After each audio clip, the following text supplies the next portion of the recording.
Question है find the quotient in each of the following. क्या है? कोशेंट बताना है। कोशेंट का मतलब कोई बता सकता है? जो हम डिवाइड करते हैं और डिवाइड में जो आंसर आता है उसे कोशेंट कहते हैं। पता है ना कि नहीं पता है? अब जैसे फॉर एग्जांपल कोशेंट का मतलब जैसे ये है 2 से अगर हम 2 से हम 6 को डिवाइड करें, किसको? तो 2 के टेबल में 6 कितनी बार में आता है?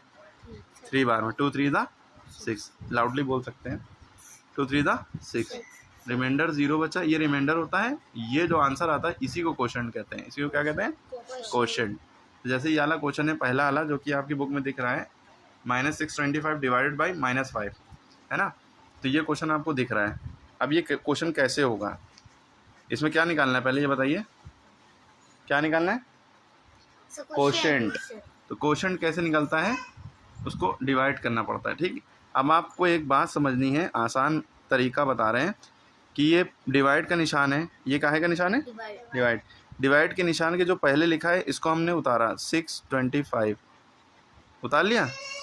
इस डिवाइड के निशान, इसके आगे डिवाइड का निशान है तो इसके आगे हम डिवाइड का निशान नहीं लगाएंगे। डिवाइड के निशान का मतलब क्या होता है? अपॉन।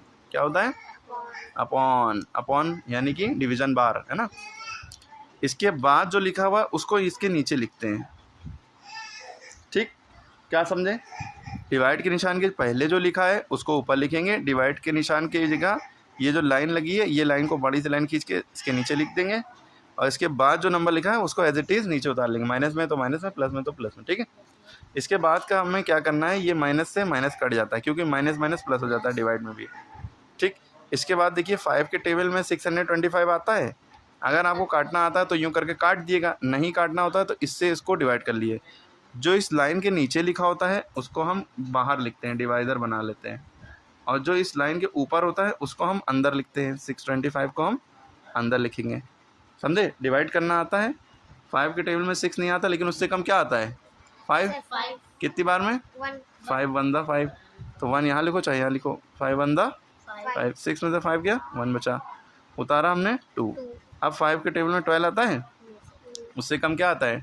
10। कितनी बार में? 5 2 दा 10। ठीक है, बचा 2। 12 में से 10 गया 2, उतारा 5। Yes, okay. यहाँ 0 लिखना कंपलसरी नहीं है। 5 के टेबल में 25 आता है। 5 के टेबल में 25 आता है। 5 5 दा 25। 5 5 दा 25। और यहाँ रिमाइंडर देखिए 0 0 बच गया। ये जो आंसर बचता है इसी को हम कहते हैं कोशेंट। कोटेंट नहीं, कोशेंट। ठीक है। ये डिवाइज़र होता है, ये डिविडेंड होता है, ये कोशेंट होता है, ये रिमाइंडर होता है। ठीक है। तो हमें कोशेंट बताना था, तो इसका कोशेंट क्या आ गया?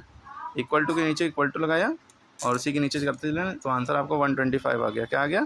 125। ये आपका कोशेंट